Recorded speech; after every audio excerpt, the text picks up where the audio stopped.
reading an English novel in Sinhala, part 6. When Upali paused at the door, Janu walked over to the Candian drum, his instrument. The globular body tapered on both sides, taut circles of monkey skin on the right, cattle skin on the left. The wood of the medicinal margosa, the auspicious jack. Beautiful trees he knew and loved, converted into sound. Janu was too small to lift the drum to his waist, so he rolled it over to its belly and sat cross-legged in front of it.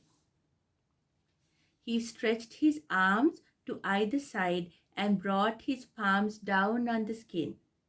The hands were thin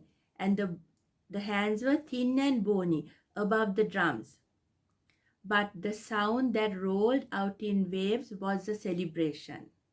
This was, after all, the wedding drum. Marriage started out with the blessing of its sound. The little boy closed his eyes. Sweat poured down his back, accumulated near his eyebrow, dripped down his arms.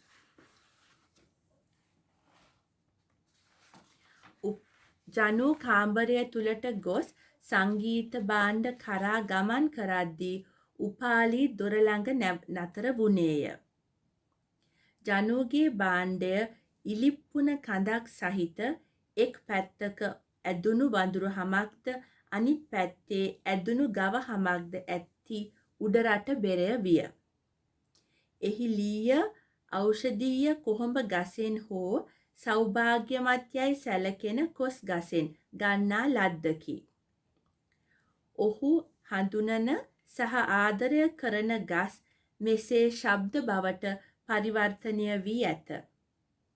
බෙරය ඉනට ගැනීමට ජනු කුඩා වැඩි වූ හේයින් ඔහු එය පැදුර මත තබාගෙන එහි ඉදිරිපිට එරමනියා ගොතාගෙන හිඳගත්තේය.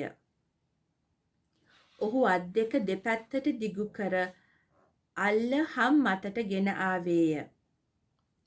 බෙරයට ඉහළින් වූ දෙයත් හීනි සහ කුඩා වුවද බෙරයෙන් නිකුත් වූ හඬ ජය හඬක්ම විය. කෙසේ වෙතත් මෙහි නම මගුල් බෙරය වූයේ එහෙයින්ම විය හැක. උත්සවාකාරයෙන් විවාහයන්ගේ ආරම්භය සලකුණු කරන. කුඩා ළමයාගේ ඇස් දෙක වැසී ගියේය. පිට දහඩියෙන් තෙත් විය. ඇස් ඉහළින් පටන් ගත්ත දහඩිය අත් දක්වාම පෙරියාවේය.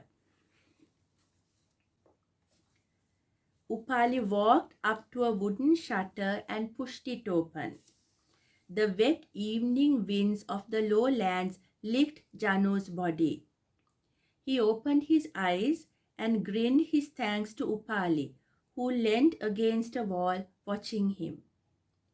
Janu knew that Upali never touched the drums himself, but Janu felt his friend like a pulse under his beat. Upali ඇතුළට විත් ලී ජනේලය අසලට ගොස් පියන් හැර දැම්මාය. පහත රටට ආවේනික සිහිල් සුළඟක් ජනු වටා දැවටි ඔහුගේ සිරුර ලෙව කෑවේය. ජනු ඇස් හැර බිත්තියට හේතු වී ඔහු දෙස බලා සිටින උපාලි වෙත ස්තුතිවන්ත මදහසක් පෑවේය. උපාලි කිසි දිනකවත් මෙම සංගීත භාණ්ඩ අතගා නොබලන බව ජනු දැන සිටියේය. එහෙත් ඔහුට උපාලිව රිද්මයට යටින් ඇති මාත්‍රාවක් මෙන් දැනුනේය. My mother isn't well. That is why she couldn't come this time, Janu told Upali. This sound couldn't be separated from his mother. Her absence had to be explained if she wasn't there when he made music. He put his hands down by the side of the drum. He was done.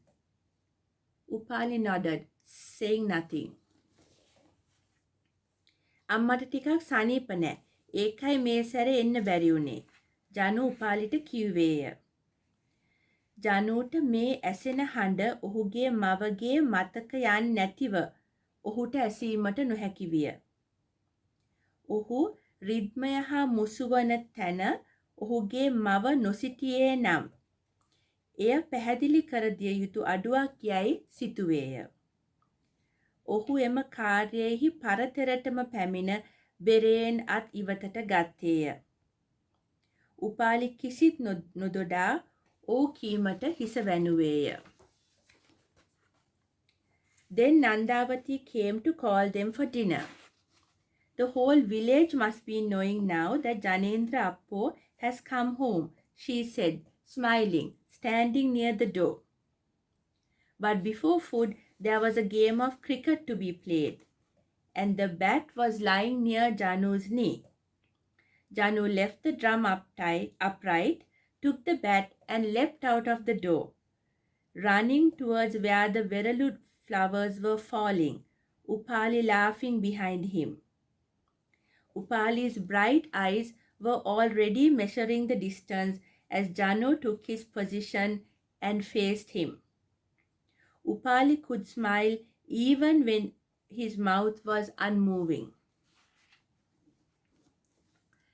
එහෙත් කෑමට පෙර කෙසේ ඔවුන් රෑ කෑම සඳහා අඬ ගැසීමට නන්දාවතී පැමිණියාය. දැන් නම් මුළු ගමම දන්නවා ඇති ජනේන්ද්‍ර අප්පෝ ගෙදර ඇවිත් කියලා. ඇය දොර ළඟ හිටගෙන ඔවුන් දෙදෙනාටම සිනාසෙමින් කීවාය. එහෙත් කෑමට පෙර කෙසේ හෝ ක්‍රිකට් ක්‍රීඩාවක් රිංගවා ගැනීමට තිබුණි. ජනුගේ දනහිස ළඟට ක්‍රිකට් පිත්ත ඇවිත් තිබුණි.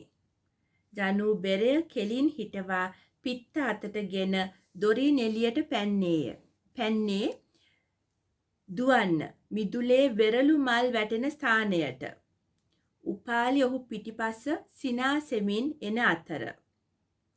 ජනුගේ පිටිකරුගේ ස්ථානයට ගොස් ඔහුට මුහුණ දීමට උපාලි දෙස බැලූ විට උපාලිගේ දීප්තිමත් දෙනෙත් දැනටමත් දුර මනිමින් සිටිනවා ඔහු දුටුවේය. උපාලිගේ මුව පමණක් නොව ඔහුගේ ඇස් දෙකෙන්ද හිනාවීමට හැකියාවක් තිබුණි. When Janu had seen Upali first though, about 2 years ago, his eyes hadn't been laughing. එහෙත් අවුරුදු දෙකකට පමණ පෙර මුලින්ම ජනු උපාලි දුටුදා ඔහුගේ දෑස් වල කිසිම දීප්තියක් නොතිබුණි. They had burnt into his own by the side of a weeping woman sitting in the kitchen of Janu's Colombo home. She had been seated on a low bench in cloth and jacket, with a howling baby in her hands. The woman was weeping softly, holding her head down. Janu's father had stood in front of them, so that Janu had to peer around his bulk to see the boy who looked the same age as him. එහෙත්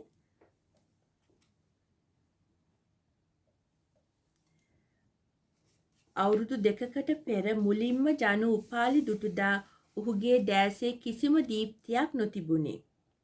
ජනුගේ කොළඹ ගෙදර කුස්සියේ මිටි බංකුවක් මත සිට හඬමින් සිටි ගැහැණියක් අසල හිටි ඔහු ජනු වෙත පෑවේ දැවෙන සුළු බැල්මකි.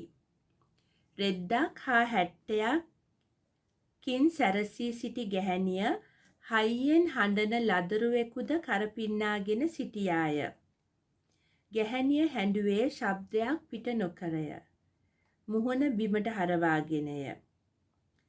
තම පියා ඔවුන්ගේ ඉදිරියෙන් සිටගෙන සිටින නිසා තමාගේම වයස වූ කොළුවා දෙස බැලීමට තම පියා වටා ගොස් ඔළුව ඔබා බැලීමට ජනුට සිදුවිය.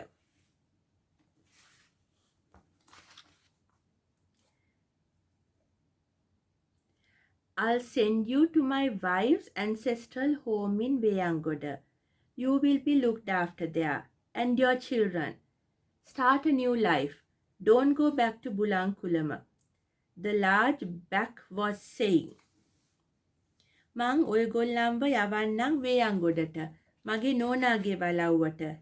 එහෙ පරිස්සමින් ඉන්න පුළුවන් වෙයි. දරුවන්ටත්. අලුත් ජීවිතයක් පටන් ගන්න.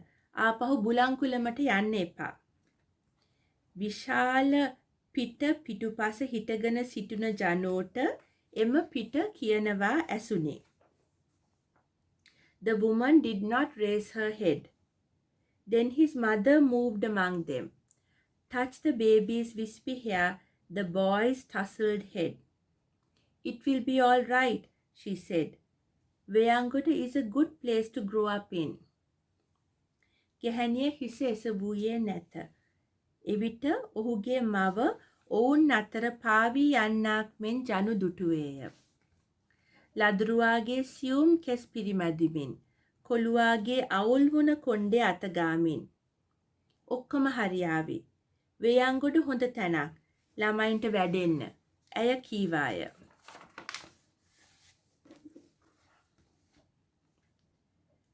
What's the matter? What's the matter? Janu had asked, tugging at his mother's skirt when she had come and stood beside him near the kitchen door. Oh, their father had to go somewhere, the mother replied absently.